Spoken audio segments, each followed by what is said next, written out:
Bat Force Radio. Bat Force Radio is rated M for mature, or should that be immature?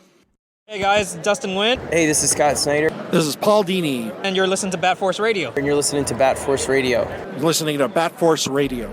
This is Tom King. I write Batman Bitch, and this is Bat Force Radio.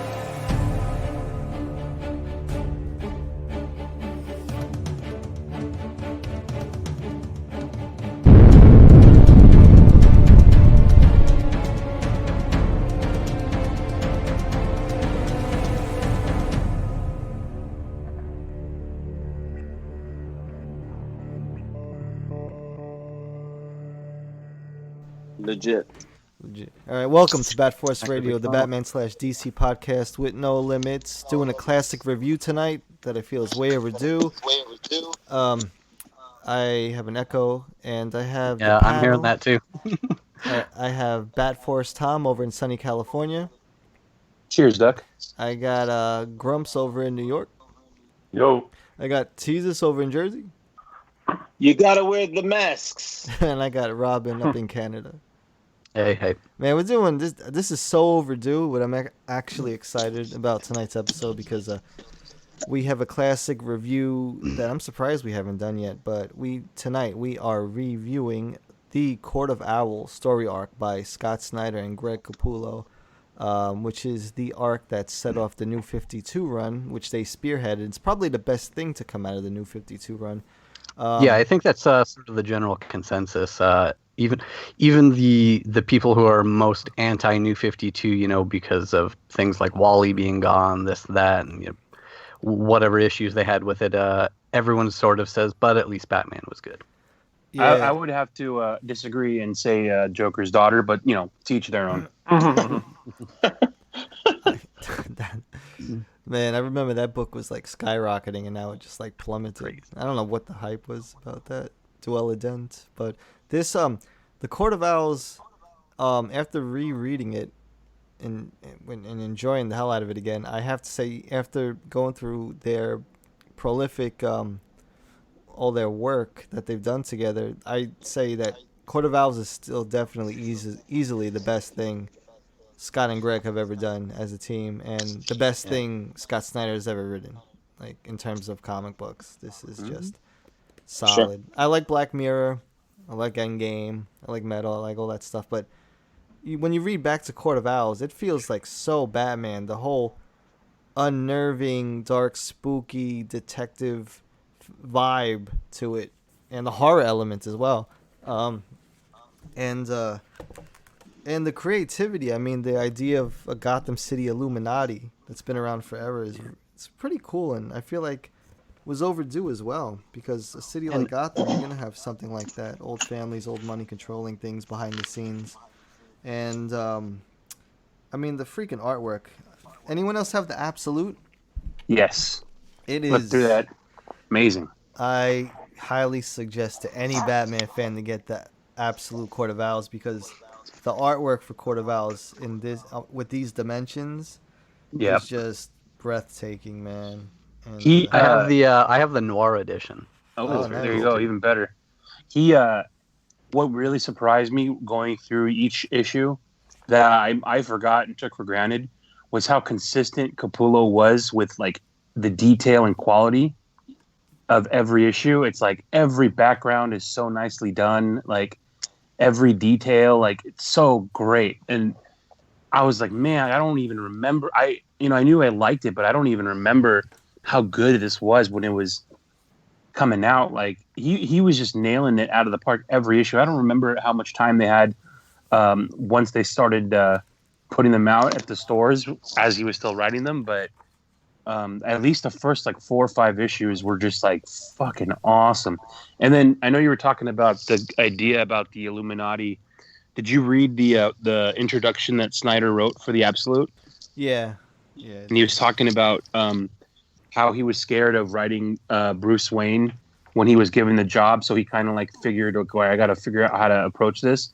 And he got the idea by walking through New York, and he realized like a lot of the architecture and stuff had changed.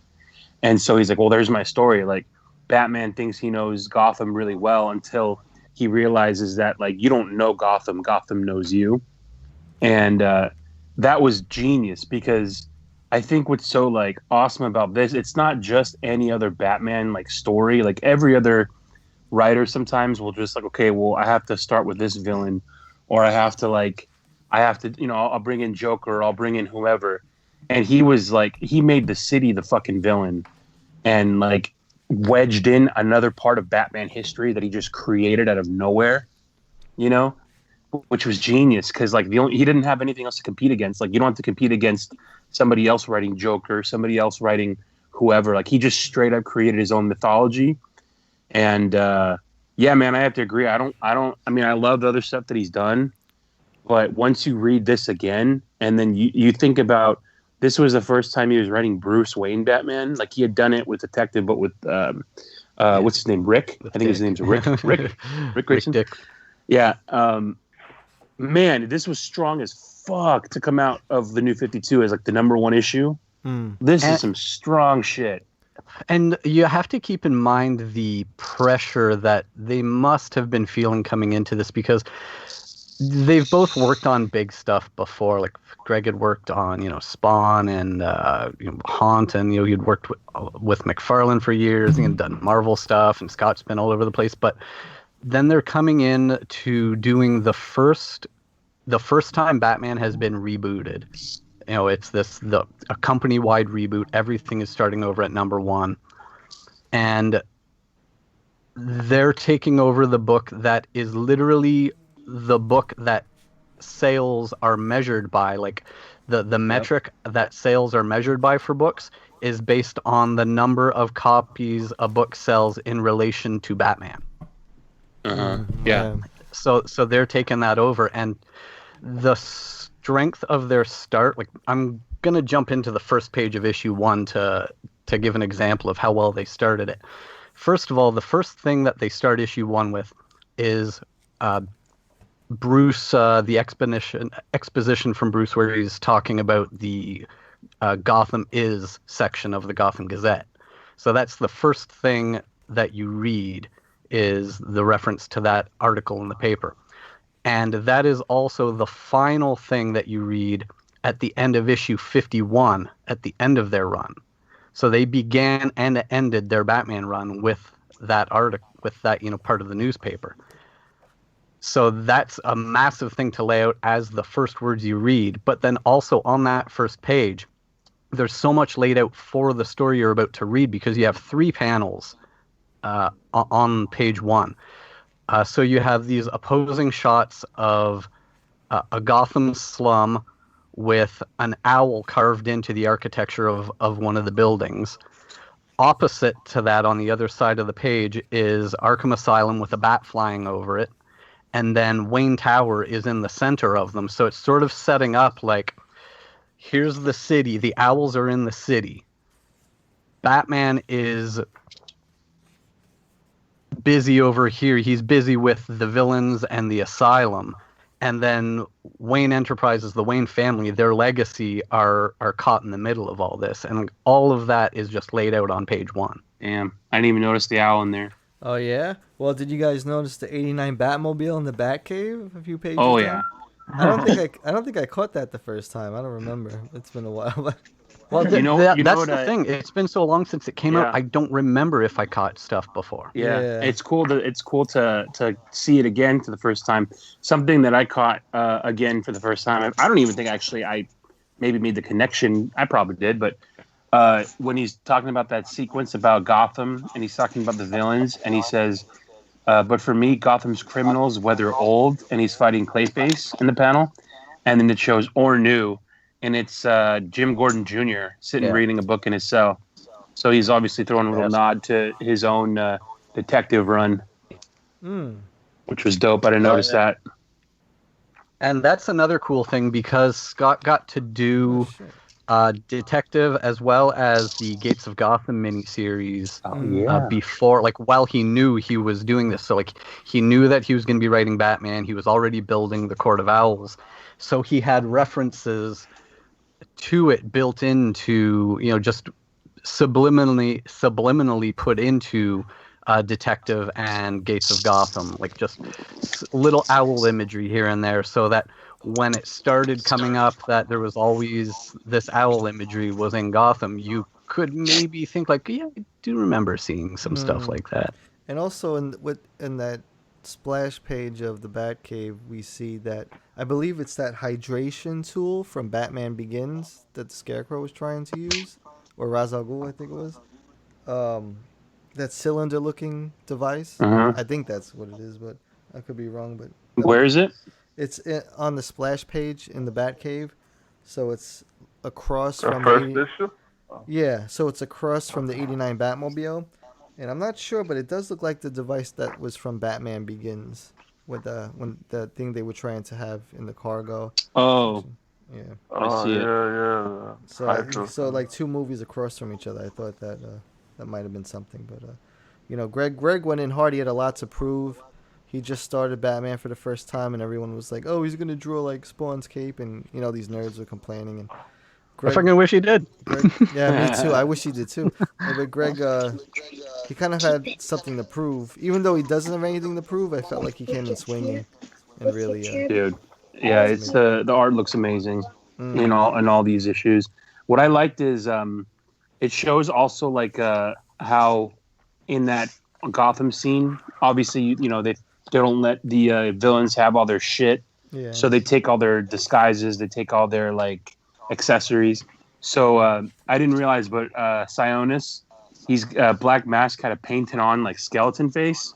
Yeah. And at first I'm like, who the fuck is that? It's Black Mask. And he had a disgusting bowl cut. And then Ventriloquist has like he took like a sack and like made a puppet out of a sack that's like supposed to be Scarface. Yeah. And then one of the first splash pages, it's like looking over out of a doorway, and it's creepy as fuck. It looks like a little like Pillsbury Doughboy like creeping out. Professor Pig had like it looks like a pillowcase that he fashioned into a pig face. Who's this? Is And this sumo and also wrestler? Is that Tweedledee or something? No, who is that? Yeah, who is that? He's got the top knot, right? Yeah. Yeah, he's got like a top knot. Big fucker. And you know who else was in this? Who is the guy that was in Morrison's run right before? The guy who like slices people's faces off and eats them and shit? Oh, like Dollmaker? No, fuck, man, I'm mixing two of them up. The dude, he's like from Spain, or where is he from? Flamingo. Flamingo. Yeah, behind Pig.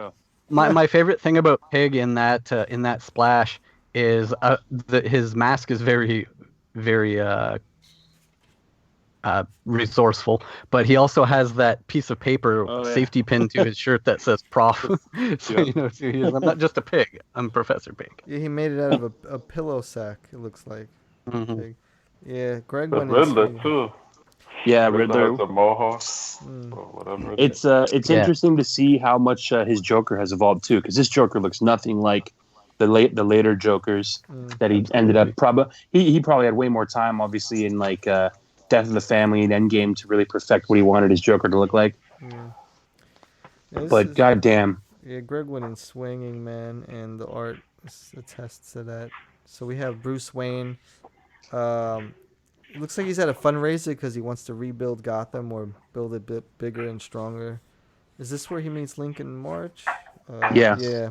Who looks swindling with the folks. Yeah, and then we cut over to he's investigating a murder where the guy was pretty much this room. Oh, by the way, so this scene right here where Bruce is investigating this murder where this guy just had a bunch of throwing knives, just penetrate his whole body and whatnot.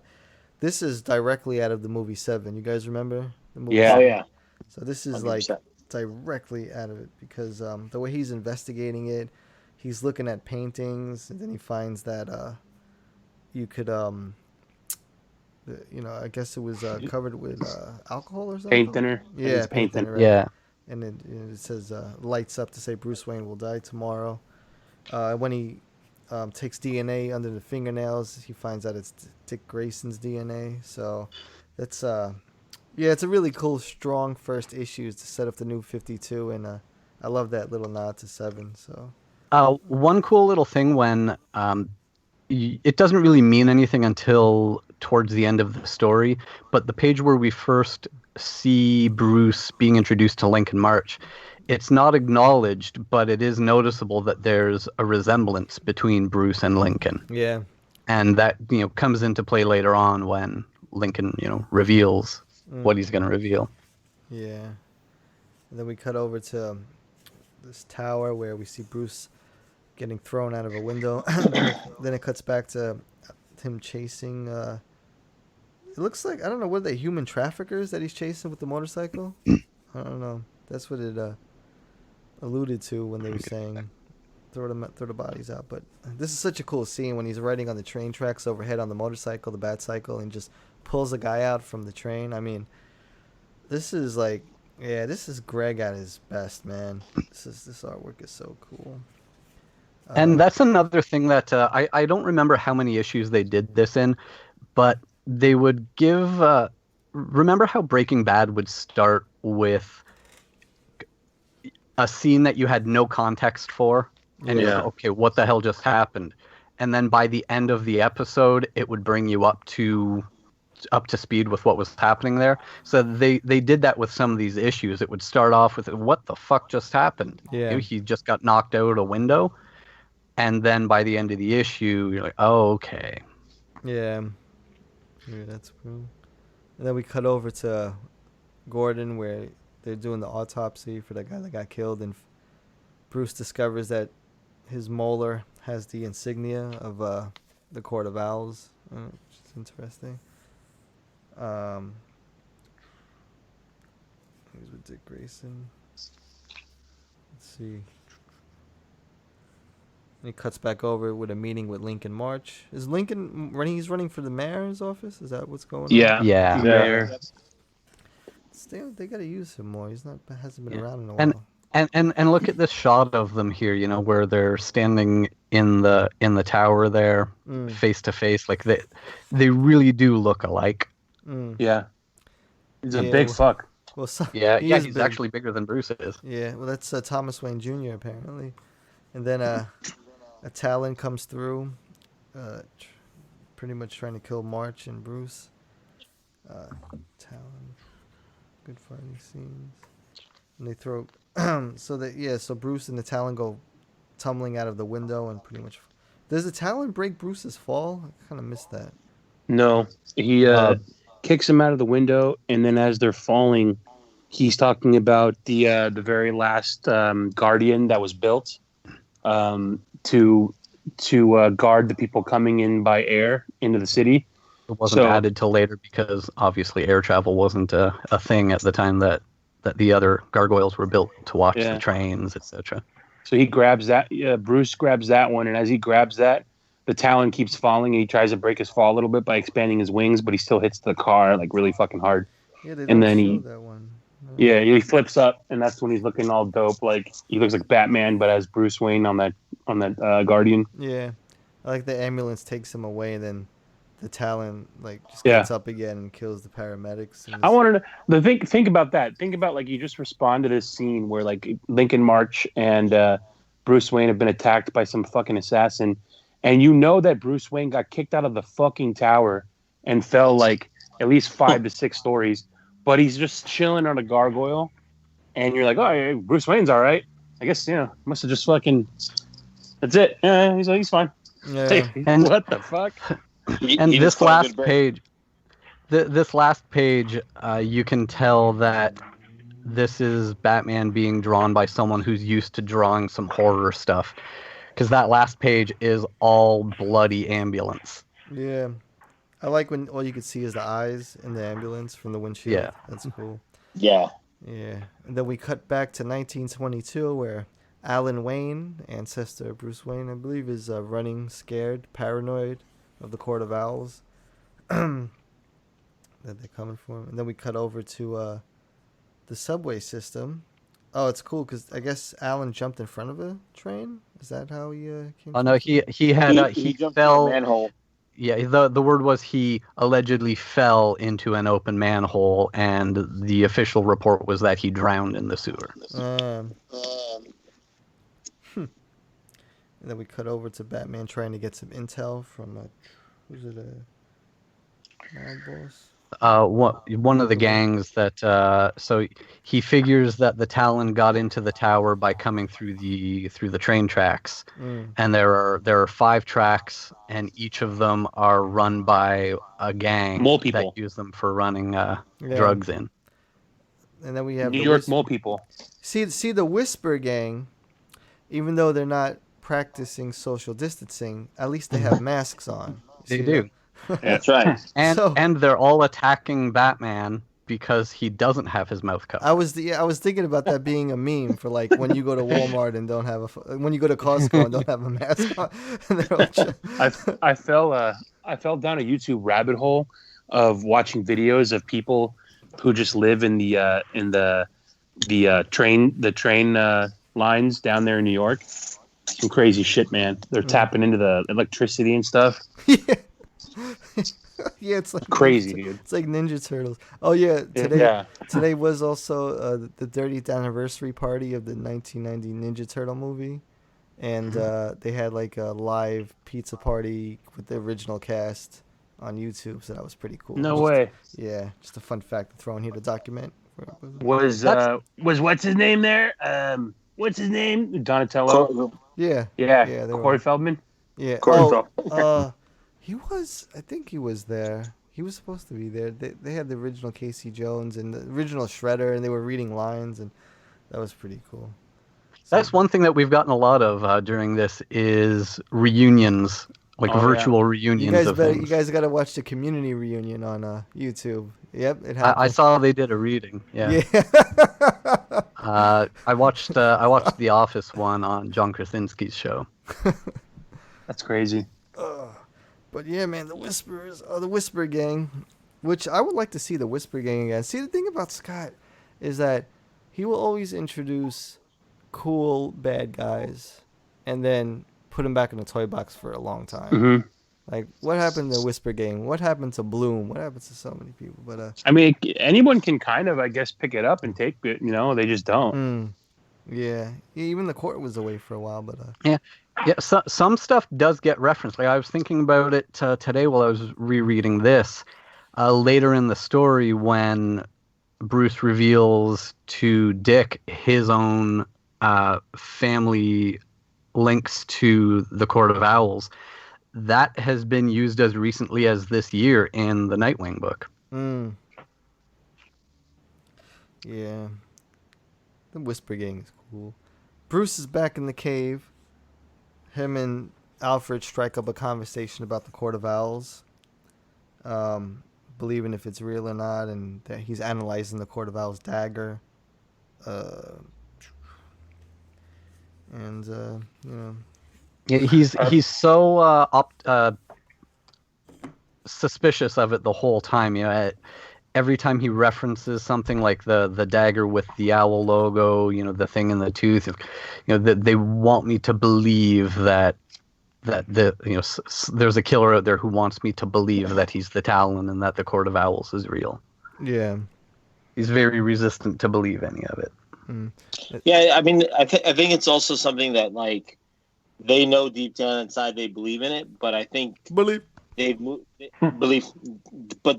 on from it. You know, it's like we know that Bruce has investigated when he was younger, and Alfred has that.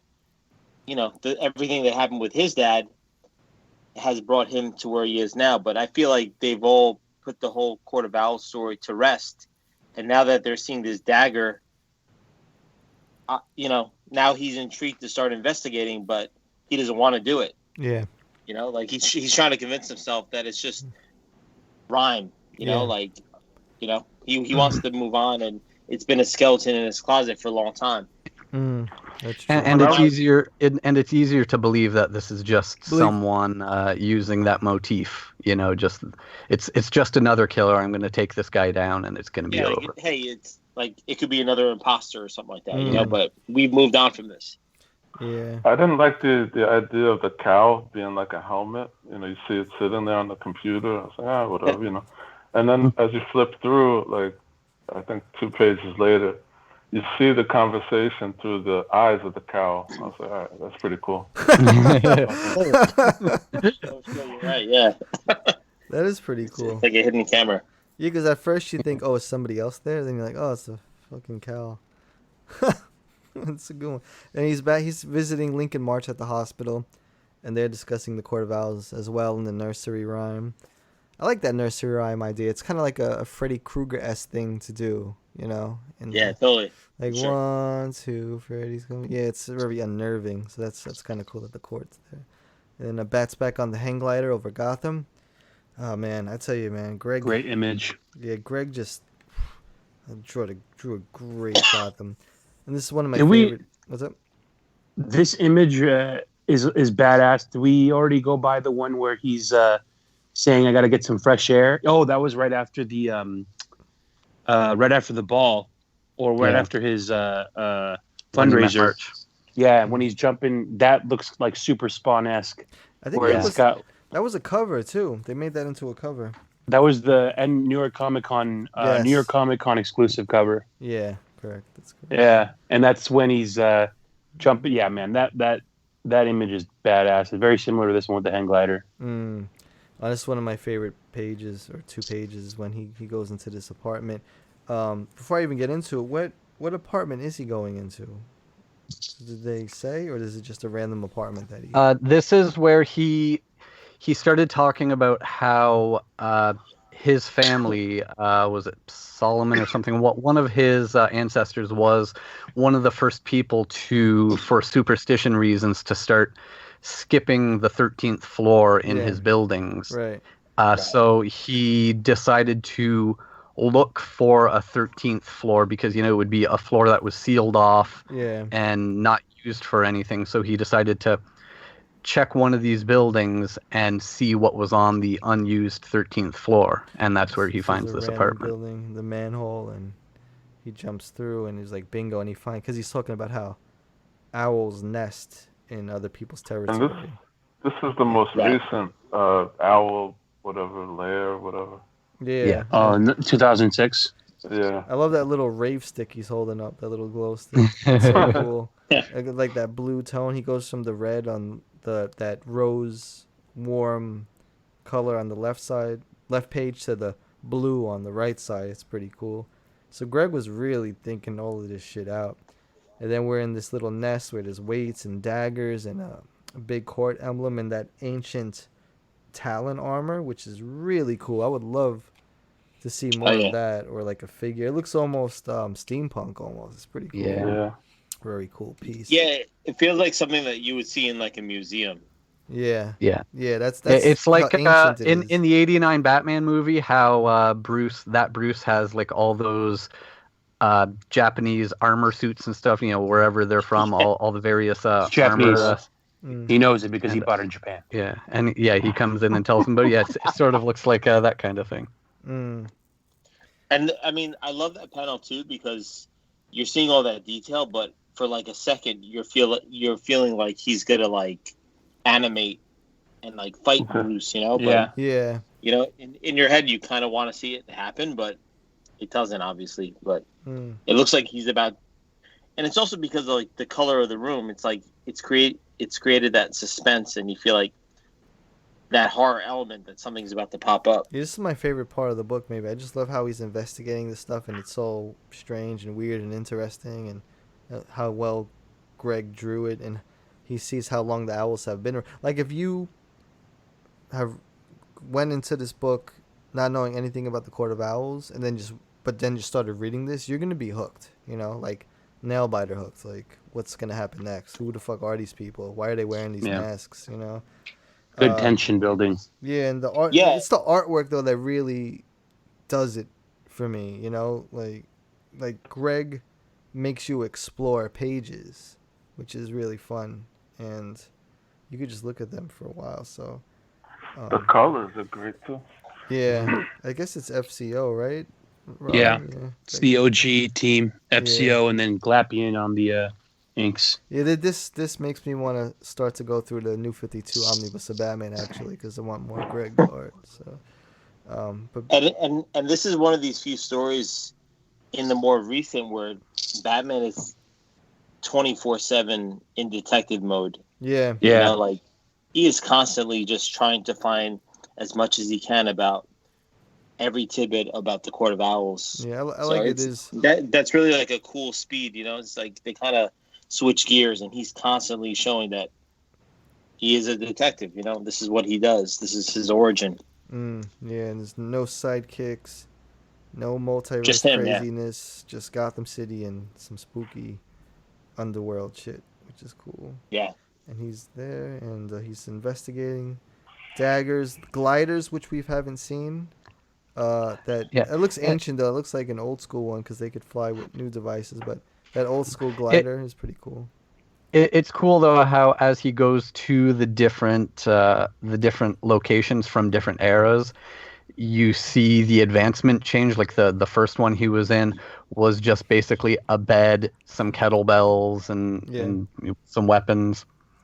And then by the time he gets to this newest one, it's super, like there's a big computer console and everything's all updated. Looks like Ryan from The Office's Manhattan apartment when he becomes the youngest VP in Dunder Mifflin history. Yeah.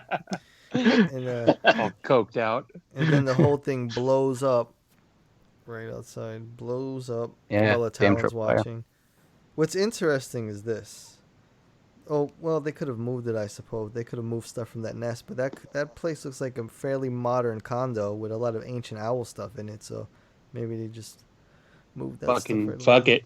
Fuck it, right? I started laughing when I was seeing the 2006 because the middle Talon looks like he's throwing up like a gang sign or something. Yeah. Yeah, that's true. Yeah, it's like, what is he doing? It's like they're all taking like a group shot. He's spelling out Talon with his fingers. Yeah, because he's got that one, the one finger, the middle finger on each hand is covered by the black. So yeah.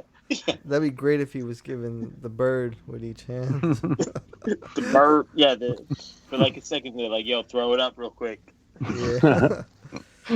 This is so Bats is trying to get out of this crumbling building that they just blew the shit out of. So he jumps out. There's a lot of cool motion in this. Back at the Bat Cave. What do we have here? Oh, just fucking business as usual after getting blown up. And he's investigating Alan Wayne's remains, his skeletal remains. The boners, bro. Shit. And then this is where he discovers the. This is when he tells the story going back when he was a wee chap. Yeah, and he killed that owl, and then he was just investigating the Court of Owls, and he accidentally locked himself in some attic in an abandoned house or something, and it took them a week to find him. Yeah. Yeah. Fucked up. I like how he tells this story of him being a child just as a way to tell Dick Grayson he's a fucking noob. Like, he's like, you know what the story told me, Dick? I thought I told it to you, but basically, don't lead an investigation with your emotions, you fucking noob. I like how he keeps him at bay. It's funny because he's, even in the present, Bruce is doing that same thing. Like, whereas when he was a kid, he was investigating that thing, with the intent in mind that he was going to find the Court of Owls because they were real. Now he's investigating it from the opposite standpoint, that he's going to find who this killer is, and the court isn't real until he just finally found these secret places they had. Yeah, because he goes back in the sewers. I love the investigating. Did we skip the part where Bruce gives Dick a haymaker? No, that's Dick. Later. Yeah. Aren't they in costume? Yeah. Yeah, I knew because they were in costume. I thought it came up pretty too. Yeah, me too. I was like, wait a minute, did he already do it? But believe that was dope because Snyder wrote that into Batman, and then what's his name wrote that into Nightwing, but like from Dick Grayson's perspective. Yeah. Yeah. Yeah, that molar. So Bruce is back in the sewer system, and he gets kind of his talent sneaks up behind him, and then we enter the labyrinth, which is pretty iconic for this story. We have and this is where they did that cool thing where you had to, page by page, you had to rotate the book as you were reading it, because as he Yeah. was going through the labyrinth, the pages turned upside down. I heard they fought hard to get that done get permission Yeah. for that, but it was a good idea. It was fun. I miss fun things like that. They should do more stuff like that. Does it print like that in the Absolute Edition, or did they just straighten yeah. everything out? No, it's Yeah, it is like that. So you got to turn the 5-pound book upside down as you're reading it. Yeah, it's fun. Separate your shoulder. Yeah. We got Gordon on the rooftop, right? Fun fact: see that bat signal that symbol is similar to the one that's shining in the air for, I believe, issue 49, 50, or 51. One of the last issues, or the issue after the story wraps up. Those covers, the same shape, so it's kind of fun to think that, how that glows. I like how Bullock in this run has a name for the bat signal. He calls it Siggy. Oh yeah.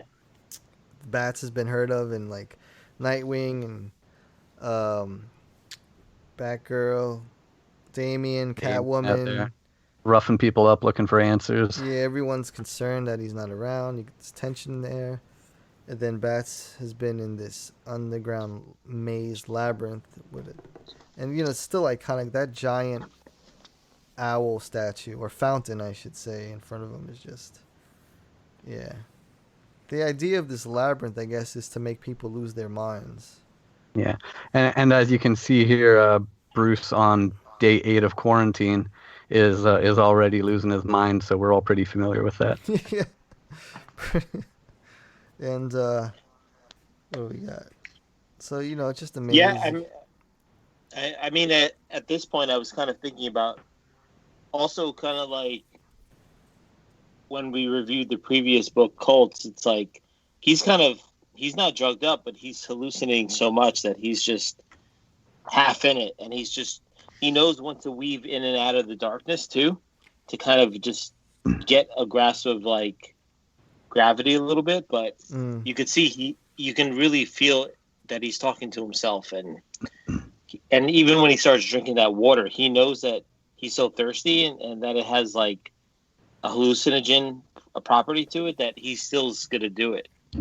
Yeah, just to quench his thirst and just for him to get by. Yeah, he'll go through the maze. He'll see the pictures. And I like how even though this whole sequence is about him coming unhinged, as he's just spiraling down, being lost in this labyrinth for days. When it comes to the end of it, you find out that he had enough wits about him through the whole time that he did have a plan that he was formulating. When we find out that he was pulling from each of the cameras. Yeah. Pulling the filament so that he could make the explosion. Yeah, and he could taste something in the water to know exactly what his location is. Yeah. It was crazy when he hallucinates to see his parents down there. And then that was cool. It was very creepy. He hugs one and she starts like melting away and disintegrating, and he just keeps losing it. And then the Talon sneaks up behind him and stabs him in the back, which was pretty rough. Cutting back to the bat signal on fire. How do you think that bat signal caught on fire? Oh, let me guess. They just it just overheated. Yeah, because Gordon had just been leaving it on, and that was when we saw Bullock refer to it by name, and he was telling Gordon that he had to turn it off because he had, just been keeping it burning every day, and Gordon explained that it's not because I think Batman's coming. This is for everyone else. It's so the criminals know that it's not just free time to do whatever they want now, and so everyone that's on our side has hope. Yeah, that's pretty good. What I wanted to jump in before too is like when he was tasting that water, he wanted to kind of see exactly where he was at, so he knew that he was kind of like closer to the river, right? Yeah, because he could taste the river water. Right. So that's where he kind of like psychologically planned for him to kind of make that escape, because he knew how close to home he was, or like he knew how to kind of like get back home because of the taste of the water. Yeah, there are aspects like that to Scott's Batman that remind me of Morrison's Batman, where no matter how bad things looked, you would find out that Bruce had a plan all along. He always had that shit under control. Right. That's where he keeps saying like, "Oh, this is my city. I know everything inside and out, down to the water and down to the structure, architecture and everything." So that was kind of his way of kind of proving that he's kind of one step ahead of them. Yeah. That's what makes the Court of Owls as a concept like great. You know, if you're following, because this was following the Morrison run, so if you feel like Bruce is the man that plans for everything, then as a reader, you start to wonder, well, how the fuck did he miss this? And how was this? Mm-hmm. How did all this get past him? I like. I forget who it is that it might be Nightwing that says it. Someone mentions it to Bruce through the story. Maybe the court really was here all along, and you didn't notice them because you're just noticing them now because they've just started to notice you. Yeah. I like how when he's hallucinating, he sees them with claws. Yeah. That's a nice touch, even though they don't have claws, but that's how he's seeing it while he's fighting the Talon. And but then he also appears like monstrous, right? Yeah. In some panels. Yeah. But that's when I guess when the Talon is looking at him. Right? I guess you're seeing him through the Talon's eyes. Yeah, that could be either one. It could be how the Talon is seeing him, because now he's worried, or it could just be how Bruce is seeing himself to push himself through this, like imagining himself as opposed to being this broken guy who's been losing his mind trapped in here. He's envisioning himself as the monster. Yeah. Yeah, I think it's that. I think he's trying to manifest this kind of perception of himself to kind of help him just get through it. And he's just becoming bigger and more grotesque to kind of match the Talon at that point. Because even the Talon says here, beating your wings, gnashing your little fangs. Mm-hmm. I guess like hulking up or something. And then he also references that he loves killing Wayne. So now Bruce is like, how old is this guy? You know what I mean? Like, he's been around for a long time. Yeah, they go at it pretty tough, and it's like at one point Bruce is just calling him out as a hired thug, a pawn, and just starts beating the shit out of him. Then then he's able to get that explosive off to jump down the hole. I love it. And he's like, "I'll be back for you, all of you." I love that part. That's so cool. Because like the whole time you're like, man, this guy's like beat down, and he's like, nah, he was just planning for the most part. But there's two sides to it, because he's talking that shit that he's gonna come back for all of them, but then as he's diving through the hole that he blew in the floor, he says, "Out, must get out now. Get out, go home, and never come back here."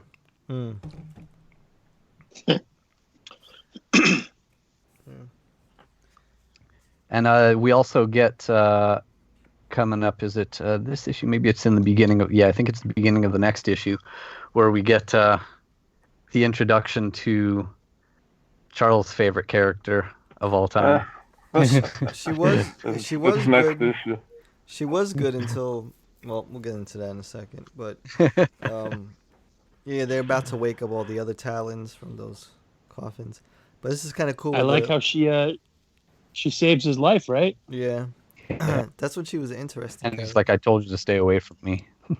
But we got the this is kind of cool. We got the little year one nod when he says, "Yes, Father, I shall become a bat," and then the bat's coming towards the window, and then gets intercepted by an owl, and the owl starts eating the bat. Which, man, Capullo really drew that perfectly. Sheesh, look at that. And then he wakes up to see he's kind of jolted to life by Harper Row, who I thought was an amazing, really fun character in the Narrows, until they had to make her into Bluebird, which was just so fucking stupid. We haven't seen that character in a while for some reason. I thought Harper Row was Thankfully. a really fun, interesting character, a really modern character. Yeah. But then you turn to Bluebird, like, oh look, I could do all these amazing things, like all these other superheroes out of nowhere. Like, With no training. damn. But yeah, I think they That's get just more. that's just you being sexist. I think they get. How dare you? I think they get more into this in the issue that follows the end of the Court of Owls. They get into Harper Row and her brother, I think, if I remember What? correctly. What is was this wasn't the first introduction to her, like where they just say, I thought I told you to stay away and that's it? Like wasn't there something before this? No, this was kind It of was. like So he appears in feels- issue 1. She's in issue 1? Yes, sir. What does she do in issue 1? She's in the crowd when Bruce is showing the hologram. What a there's one of- bitch. Yeah. Stalker. We're coming up here to where the owls are reviving another Talon, and we get the most detailed drawing of a nipple that you're likely to see in a mainstream comic book. Extreme close up. Yeah, seriously. Two of them. And you got Bruce going into one of the underground entrances from the sewer to the Batcave. Alfred lets him in with the shotgun. Yeah, after he gives him that friendly greeting with the shotgun in his face. I forgot they had the body of a Talon in the cave as well. And he's trying. So I guess Bruce, this is the part where he's explaining to Dick about all of this and just pretty much. This is where he knocks the. Yeah, this is where he knocks the tooth out of his mouth. Yeah, at first you think it's just that Dick got a little too mouthy with him and he just backhanded him. Yeah. But it was actually specifically, by design to knock out that tooth. Yeah, to show him that he was supposed to be a Talon, which is kind of crazy. Actually. And and this is that's I don't understand the whole tooth part. Like, There's like an encoded little. no, I get guess that, it's just- but how the fuck is this tooth in this grown man's mouth? Like, at some point, it had to be put in there, right? Yeah, because they had them when they were kids. Right. So because the Haley Circus So was like a before feeders before was a they met feeder Bruce Wayne. system. Yeah. Yeah. Yeah, And then there you go. Then the Owls go to take over Gotham City, and that's where the whole crossover event for City of Owls comes into play with all the, I think Batgirl, Catwoman, whatever current titles were out at that time did a. Yeah, Detective tied in, Batwing tied in. Everyone but Batwoman, I believe. I think the Batwoman team didn't want to do it. So, but City of Owls here, and this is fun. They pretty much the Talons pretty much attack Wayne Manor. And, what happens here is, I think Alfred goes to the cave where Bruce goes to the rooftops and they're fighting. And he goes down the chimney. This is a dope-ass sequence where it shows how they break into the house and how Alfred's kind of like in the Batcave and they're fucking, this is a sweet like fight scene that was very well done in the comics for sure. Yeah. Yeah, it's like, when I read this panel again, I was kind of like, man, how amazing would that be if this was in a movie or some kind of cinematic re-envisioning? Because this would just be unreal. Like, they really glazed over it with, was it Batman vs. Robin? Which one was it where they kind of put the Talons in the animated? That's Batman vs. Robin. Yeah, where they kind of stuck this together with, like maybe it was like parts of the Batman Robin New 52, and like maybe they did part of Batman and Son in there too. Yeah. I wish they would give us more fleshed out adaptations in the animated movies than just taking a few of them and cramming multiple stories together. Because it's hard. It's hard to make it as good as the comics. I think, it's just I don't even know if they try.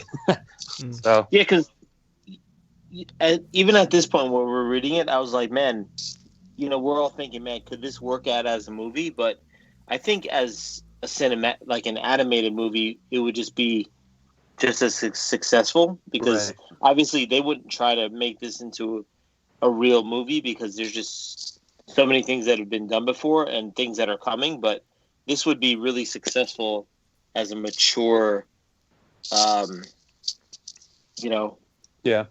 animated movie. Yeah, two Right. For parts, sure. 3 parts. Yeah. Yeah. This two this parts. would be dope though. Like if they you know how the Batman is supposed to be its own standalone universe. It would be dope if they did something like this in the Batman universe because you don't really need to touch on any of the other villains. Just you do the Court of Owls, by themselves, and you could make that a whole film in itself. Yeah, because like this could almost be the prequel to the Batman because it's still early in his life and he kind of speeds up in age and it has to do with the history of Gotham. So the Court of Owls is one of the rumored aspects of the game that is supposed to be announced anytime now. So it would be a cool aspect if they could put this into a game, where you're in the house and you get attacked while you're in the house and you fight your way up to the roof and you're fighting them on the roof and then you get back down to the cave and use the Thrasher suit. Yeah. So sick. Yeah, they've been hinting that game for a while. Yeah, well, the word was that they had the reveal planned for E3, but the E3 was scrapped this year because of the virus. Right. Yeah, I could totally see just like in Arkham Origins, like that one-on-one fight with Deathstroke. Yeah. I could see a similar type of fight with that Talon. Yeah. Like that was a really intense part of that game where you had to fight Deathstroke, Yeah. But yes, Bruce throws on the Thrasher suit and starts fighting the Talons with that one. But they go through that, man. They're knocking them up. So down the line where they're just tearing away at that suit. Oh, he activates something with the dinosaur that stomps on them. Yeah. Activate Fido. It was fun. That's actually kind of smart to make that damn thing move. But there's also a year one nod here. Year one / Batman Begins nod when all the bats come out of the cave and attack the Talons, and that's what kind of like draws the Talons away. And it's fun when he runs one over with the Batmobile. And he's just all this art is so fucking sick.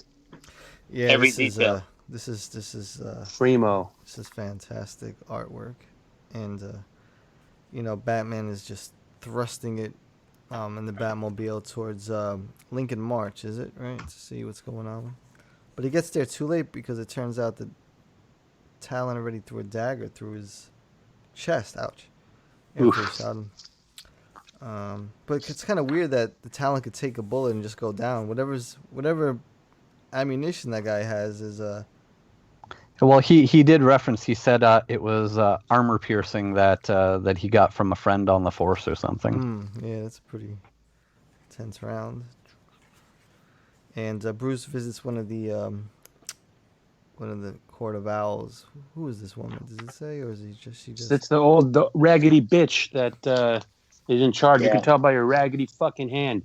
The bitch, Karen. It's the same Crypt Keeper fucking claw that she's like, oh, now we'll just have to wake all of them up. Yeah, and he has to go to Rivington. He has to go to this other location just to discover that they've all committed suicide, but that's what it's made to look like, isn't it? So someone's playing both sides. Yeah. What are the 2 rounds he's holding? Did I read too fast? Oh, that's those are the shells from the bullets that killed Thomas and Martha.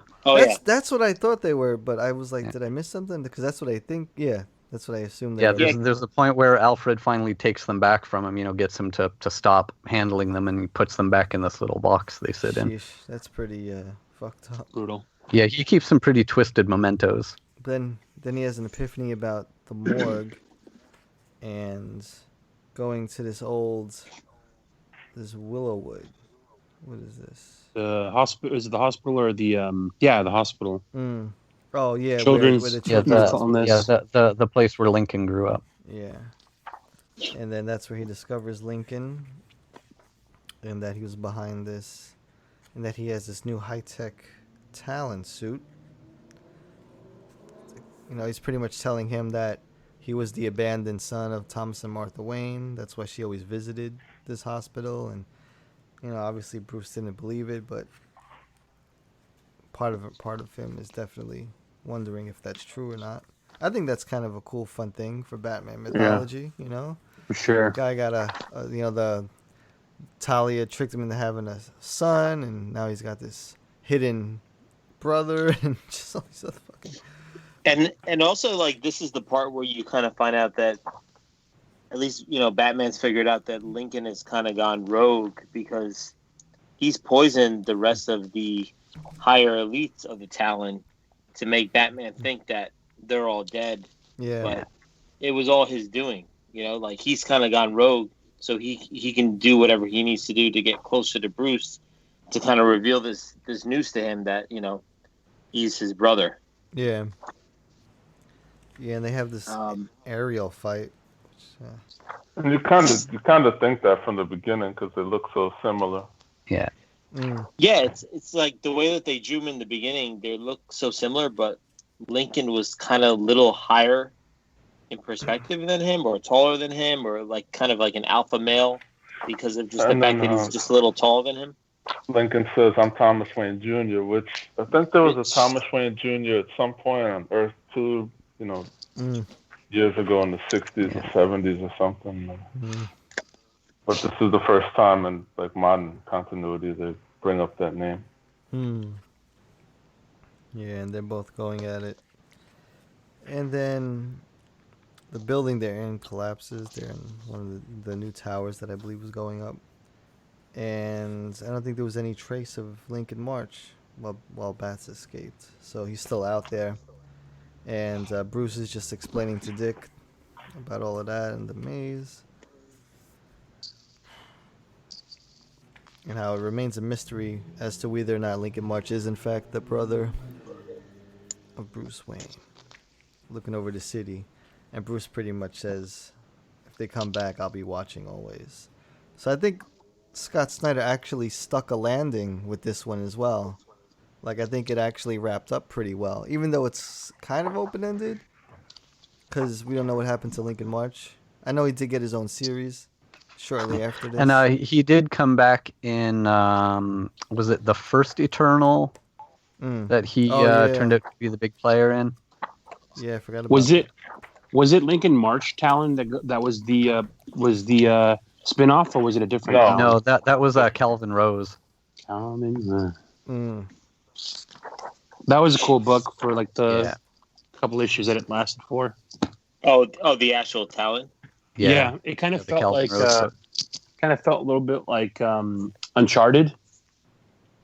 You ever play that game? Yeah. Well, I know about it. Yeah. It felt similar. It was cool. Like it had like, he was like this. Yeah, it was a dope little book. Up until Snyder finished writing, I don't know who took over. Yeah. And that was drawn by Guillaume March. Oh no shit. And I think it was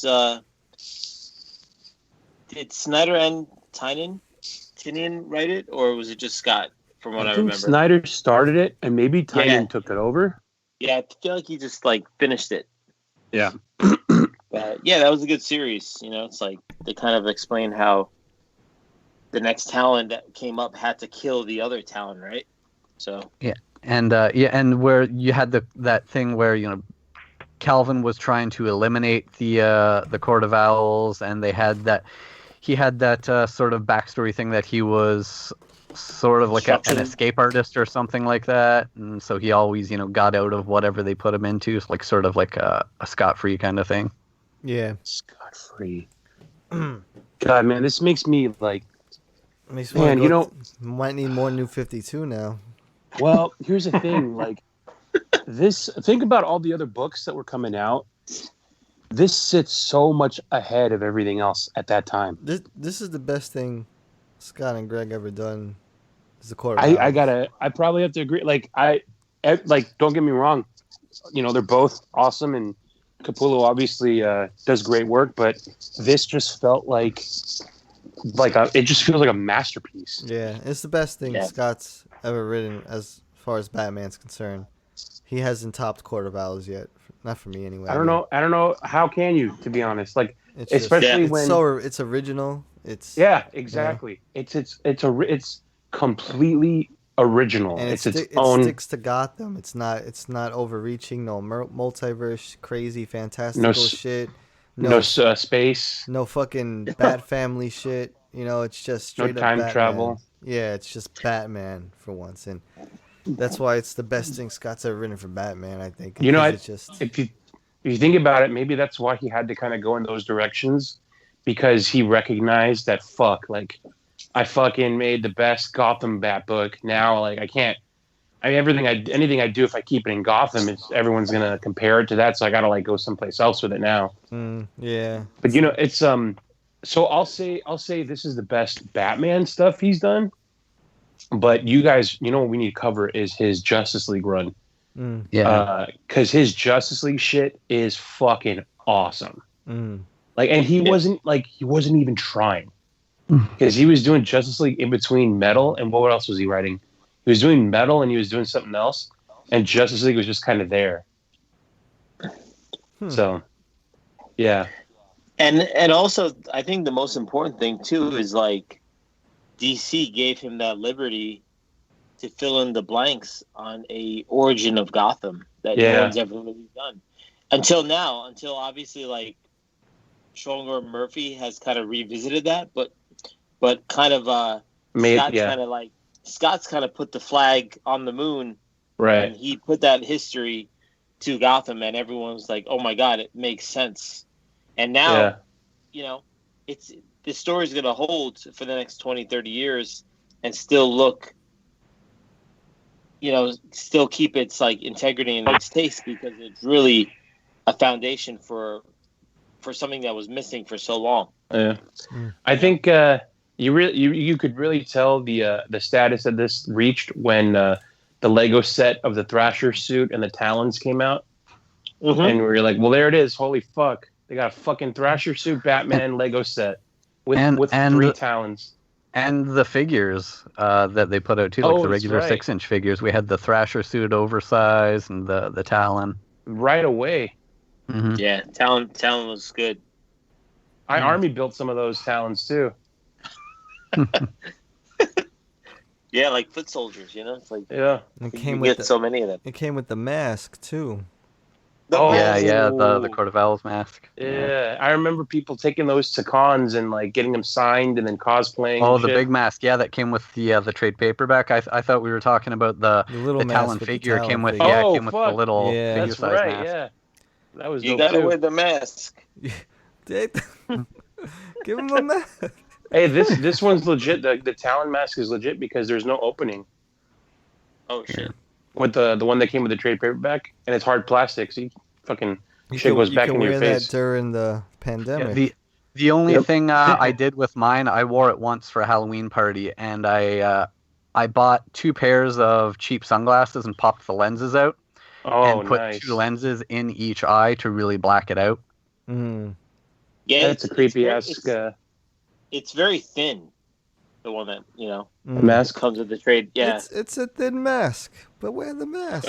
I wonder if different print runs of it, you know, if they started to put out flimsier masks in later runs of it. All the other masks were gimmicky, and I don't know, I wasn't feeling like they did box sets for Harley, Dark Knight Returns. The Joker was sick though. The Joker mask. Wasn't that rubber? And or everybody remembers that video of yes. Tom scaring his wife. Oh, I forgot to post post with it. the mask on. I forgot. I used to post that every Halloween. I forgot this past Halloween. I'll make sure this year though. Dude, you should just wear that mask when you go grocery shopping now. Yeah.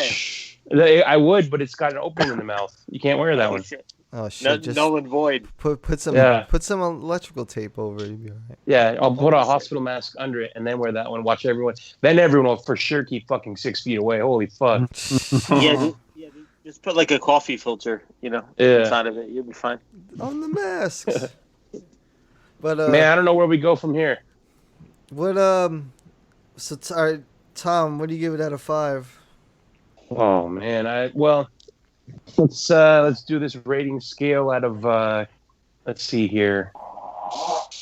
Let's say out of double doubles.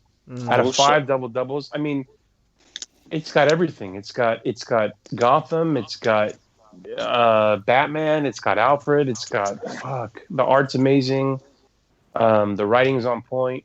Shit, I'd have to say 4.9, man. It's just shy of perfect. The only reason I'm not giving it a 5 is because you got to leave a perfect score to your number one graphic novel of all time, and that's got to have a top spot. But this is probably got to be top 3 for me. Yeah, what about you, teasers out of 5? I'm pretty close to Tom. I'm saying like 4.8. Yeah. Yeah. There's not a lot of things that I don't like about it. Like I told Grumps today, I was like, I think they were a little vague, you know, when March kind of died or disappeared. I felt like it kind of just happened and they just moved on with the story. So that's my only gripe with it, to be honest. But overall, I think which is on purpose, right? I mean, that's on purpose to bring them back. Of course, that's in classic Scott style. He wants to leave things open for another opportunity to tell. Like when we had, Gentleman Ghost on the, on the back of that train, and then never came back. It was just that one fucking panel. I know, just that one panel. Man. Just the one panel, and fuck. He always does. But he's crazy. Yeah. I forgot what story arc it was. I think it was the Batman Who Laughs, where the Batman Who Laughs who visits the Court of Owls and they don't want to do business and he does something. That's it. It was like totally unnecessary. Even though it was cool to see them together, it was like you just wanted to wrap it in, fold it in. Yeah, you can't just sneak them in without doing more with them, man. But that's the tough thing, though, is because there's such in this story at least, there's such an epic and like powerful group that no matter how you try to put them in anywhere else, it's kind of gonna be a little bit cheesy because.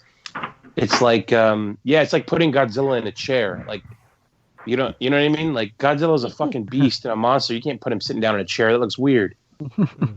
So, yeah. But that's why it's like this is like you can't.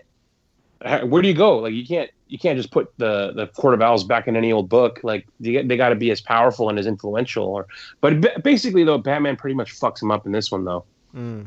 So they're kind of like, I guess you could say, like. They're there, but they're like fractured, I guess. And keep in mind that it's just the Gotham chapter of them that you took on here. I want to see some Court of Owls like fucking with. Did they ever talk about that, or they mix in with Ra's al Ghul? Or Ra's al Ghul has run-ins with him. He's got to. He's got to have some. The League of Shadows or some shit. I thought you were gonna get into like international Court of Owls, like French ones, wearing berets and. They tried to do the international shit. I wasn't feeling it. I was like, that Batman Inc. Yeah, no, I forgot where they was it Eternal or Court of Owls were international. I was like, nah, you gotta keep them. Oh fuck! You know what I just realized right now? So this Batman, so the New 52 Batman run. It kind of wedged itself in between Morrison completing his Batman story. So it's almost like what they did with what's his name? Not that they did it the same reason, but you know how like Tom King was in the middle of his Batman run, and then they're like, all right, well he's not going to finish it here. He's going to finish it in Batman and Catwoman. So he kind of had to like put a little button in it, and then he's going to continue it on later. Like think about that. Like fucking. Grant Morrison is still writing his Batman story as Capullo and Snyder are doing this Batman story at the same time. That's crazy. And I remember that was a big deal was because I don't know about you guys, but I remember not knowing what the fuck was going on with Grant Morrison's Batman because the first time I tried to read a Grant Morrison Batman was I think it was R.I.P. Batman R.I.P. And if you don't really have a foothold on like some of the stuff before, you're kind of like, what the fuck is, like the art's amazing, but what the fuck? I feel like that the first time I read anything Grant Morrison, though. Yeah. Like, okay, I'm just going to read this a couple more times and then just act like I always knew what was going on. You weren't reading comics before that? I was reading not Batman. So like, and especially not Grant Morrison. So Grant Morrison kept me from reading Batman comics because I was reading like 90s Superman, all the '90s Superman stuff, all the what else was Sure. it? Oh, Fucking, I feel like who didn't read '90s Superman, right? That was like '90s Superman for sure, Spider-Man for sure. But then I remember, oh, that's right, picking up like when was it that he dies? Was it in R.I.P. at the end of R.I.P.? Yeah. Yeah, supposedly dies. And Final Crisis. In the Final explosion. Crisis. Okay. Well, but in the explosion too in R.I.P. Isn't there an explosion?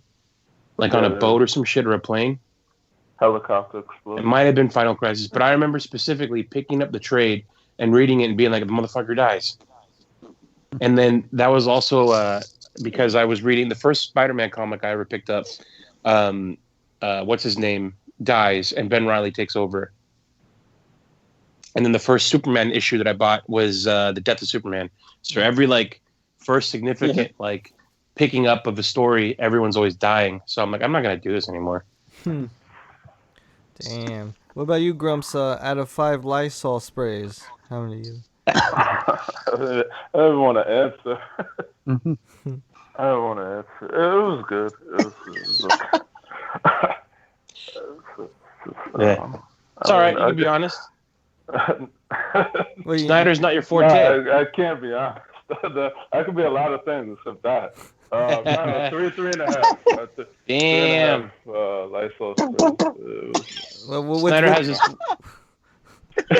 Well, what didn't you like about it? Snyder keeps one foot in the past. He doesn't like that. It's it's verbose. It's there's just some. I don't know. I don't know how to explain it. I don't know. I've been reading Batman comics a long time. It's just at first I was like, oh man, how the fuck doesn't Batman know about this? Like he's. It's just like, all right. Then I was like, all right, this is a good concept. Not a huge fan of Capullo's whatever faces. They're kind of wonky to me. But I mean, it's aged well. Like you guys said, it's probably the best thing that they've done. Yeah. Kind of wish they didn't do anything else, but he's Lysoling that out right now, man. Yeah, I mean, it's good. You can't like as a concept, the owls and their predators are bats, and oh shit, and then they're in the city, like the Illuminati thing. Like the more you think about it, it's pretty cool. But then the Thomas Wayne, I mean. Like in issue 1, right? Like you kind of know this is gonna happen, don't you? I mean, by the time you get to issue 10, it's not like March is not a surprise. I don't think anyway. And then they had just with the Morrison shit, they had just brought his father back. Or is Dr. Hurt his father? It was kind of similar. Oh no, yeah, it's true. You've got a brother. Is it your brother? Is it not? We don't know. Didn't I just read this? But I mean. It was good. So, look, the art is beautiful. I just didn't like the faces, and the story is, he kind of drones on and on at times. But I definitely see that perspective. What I wanted to add to my rating before, and to direct it towards Grumps, what did you think about the whole Alfred backstory with his father? Like, I felt like that was a nice little add-in. Like, it didn't bother me, and I like to see that little perspective of him, of Jarvis.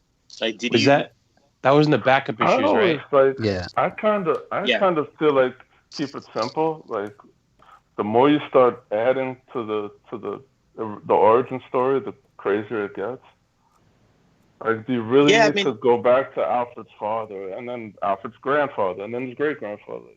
I think their point was too is like they wanted. It was kind of like a little love letter to Alfred, but it was like his father was warning him about the Court of Owls, that this shit existed way before Alfred's time, and everyone knew about it. Even Thomas kind of had a little withering of it, but the father Jarvis was really he was affected by it, obviously, because he was killed by one of the Talons, but. Yeah.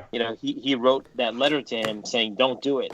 Even though, I love Bruce so much, and hopefully it reverberates back to you. Like, hopefully the love that I give to Bruce, he gives it back to you. And that's how you kind of continue our name. But I found that as like a really, really cool backstory.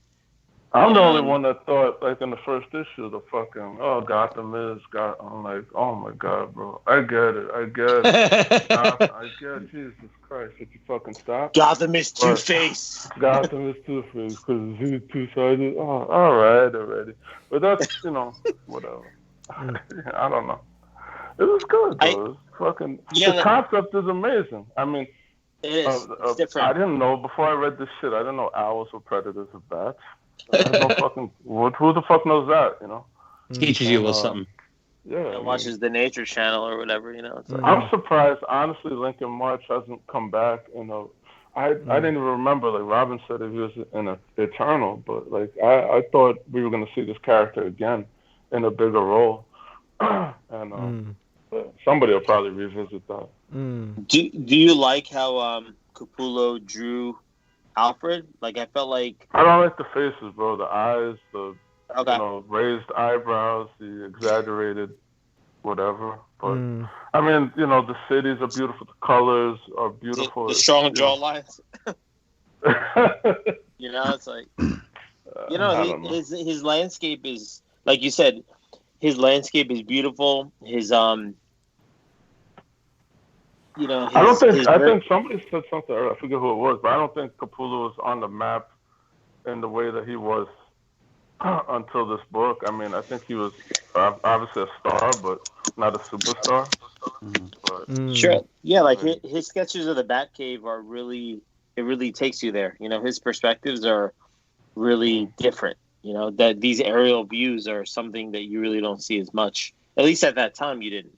Like you see it a little more now, but I feel like he called out a lot of little details that you really have to kind of zoom in and check it out. Yeah. What about you, Robin? What do you give it out of 5? Well, I'm calling an audible. I already had my my rating prepared earlier in the day, so I'm doing it out of 10. I was giving it a 9 out of 10. I haven't read this series proper since back when it came out, and I was really surprised at how much I enjoyed it, having not read it for so long. Yeah, that's pretty good. Yeah, I'll give it a. They're coming for you. Give it a 4.8 out of 10. Out of 10. Damn, 4.8 out of 10. I mean, out of 5. Damn, that's appropriate. It's a good number of confirmed votes versus actual votes or stuff. But no, yeah, 4.8 out of 5. I mean, the Lincoln March open-ended thing was kind of like the only thing that it's pretty linear. It flows. It was a little wordy in the end with Lincoln. Now that I think about it, like just, it was just while they were fighting in the air. But at least it was a good one-on-one kind of climactic scene. But I love it because it's just straight up Gotham. No clutter, no Bat Family clutter, no multiverse space clutter. Just Batman investigating the underground of Gotham. And how many people did this story bring into comics? Like that's a great thing. Huge. Yeah, this was a game changer. This brought so many people back into comic books that it was just nuts. Like I remember citing that specifically the first time Scott was ever on the show. I delved into how many people got into reading specifically Batman comics for the first time, because this was the first time that the book had ever been rebooted. There was a Batman #1 for the first time since 1940. So for years, how many people were like, "Oh fuck, it's on issue 700 something"? No, I can't read that. How much have I already missed? So a book starting over at #1 for the first time ever, and so many people like that. There's a whole generation of readers that Snyder and Capullo were there first. Yeah, it's true. That's a good point. That is a very good point. Some people out there that are gonna one day say this was their first book when so much time has passed. This book is creeping up on and then a year it'll be a decade old already, which is Yeah. kind of crazy. Almost. Yeah. That's kind of crazy, actually. Yeah, it goes by and fast. and this book started when the Arkham City game came out, 2011, I believe. So that was a hell of a year for Batman. Yeah, exactly. But yeah, that was a hell That of was a year. September 2011, I think. Yeah, so that was a good time. Shit. It's crazy how much time has passed to think about. Like, we were reviewing issues of this run as they were coming out, and now fast forward to now, that run has already ended. It went up to 52 issues, and now we're at almost 100 issues in of the run following it. Right. Oh shit! It's been a lot of fucking books. Because of the double shift, though. Yeah, but still, it's just a lot of content. Yeah. Damn, that is a lot of content. But yeah, so yeah, folks, if you like Batman comics and have not read the Court of Owls yet, you're crazy, man. go pick that shit up or get it digitally, because your local comic shop might not be open right now. But definitely. Now's definitely the time to just catch up on things like this, Yeah. Kind of revisit, kind of just remind you of all this great stuff that's been done, just celebrate the whole Snyder Capullo run. We've seen a couple of iterations of it recently, but I don't think it touches anywhere close to Court of Owls, to be honest. So yeah, does anybody here feel that the Court of Owls is not Greg and Scott's best work ever? It's hard to say that it isn't. Yeah, no, it definitely is the best for me. I just nothing tops this. And I do want to point out, anyone who hasn't read this story, don't just listen to us talk about it and just call that good enough. We talk fucking forever, so we had to skip by a lot of it. Like, I noticed how fast we were skipping through pages. Like, we'll do a review of a 4-issue story and talk for 2 hours about it. So we had to skip through a lot of this. We were like, skip ahead. So we passed by a lot of stuff. So if you haven't read it, you're missing a lot of the story. Yeah, we covered 11 to 12 issues, it's like, yeah. So yeah, so yeah, like I said, Court of Owls, best work by Greg and Scott as far as we're concerned. So definitely read that. Get it digitally. Stay safe. Wear a mask. And I will see you. Wear a mask.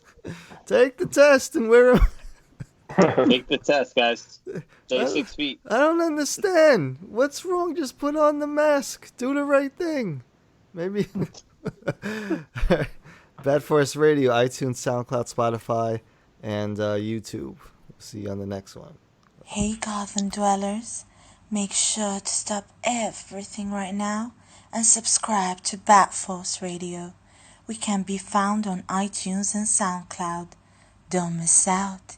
Guaranteed to satisfy all of your Batman and DC needs.